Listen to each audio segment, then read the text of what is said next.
Pinaghahanda na ng Philippine Ports Authority ang mga passenger terminal dahil sa inaasang pagdagsa ng mga pasahero sa pantalan ngayong holiday season. Yan ang ulat ni Vel Custodio.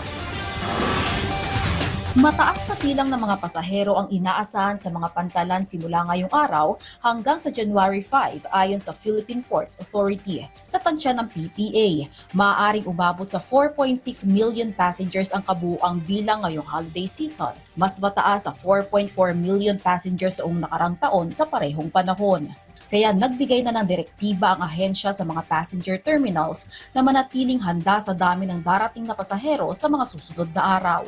Number one, doon na lamang sa ticketing process, siguraduhin nila na walang mga fixer sa vicinity ng mga terminals natin na mambibiktima sa mga pasahero natin. Number two, siguraduhin nilang malinis yung mga terminals natin. There is enough accommodation for our passengers, particularly yung amenities, yung mga toilets, mga comfort rooms, kailangan malinis, kailangan may tubig, kailangan maayos, ano? At siguraduhin din nila na yung mga terminal natin, umaandar lahat ng aircon.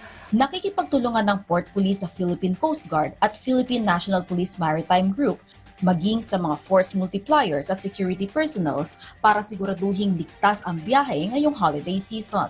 Aabot sa 3,000 security personnel, PCG at PNP Maritime Group ang ipapakalat sa mga pantalan sa bansa. Handa ring umagapay ang mga otoridad kung sakali mang may mga taong ma-stranded sa mga pantalan. May nakahanda na ring medical assistance at ready-to-eat food packs mula sa Department of Social Welfare and Development. Ang pinananawagan lang natin, time and again, is na sana as the terminals are well prepared for the influx of passengers, na sana yung ating mga operators ng mga shipping line natin will also meet the demand na dapat mag-deploy na din sila ng karampatan at sapat na dami ng mga barko para sa mga kababayan natin. On the part naman ng mga kababayan natin, ang hinihingi natin ay magplano ng maaga, mamili ng ticket na maaga, planuhin nila yung biyahe nila ng maaga para maging maayos at maging komportable yung biyahe nila at ng yung kanilang Pasko ay maging masaya at hindi maging parusa.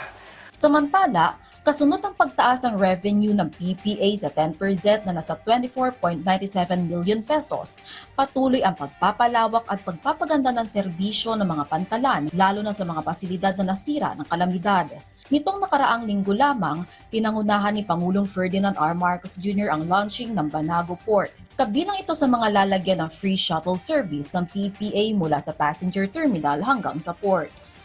For those terminals na malayo yung tatahakin o lalakarin ng mga kababayan natin, PPA starting next year will be deploying shuttle services from the passenger terminal building direct to the ramp with buses exactly the same as the buses being used at our airports. Kabilang sa gagawing deployment ng shuttle service ang Batangas, Lucena at Calapan ports.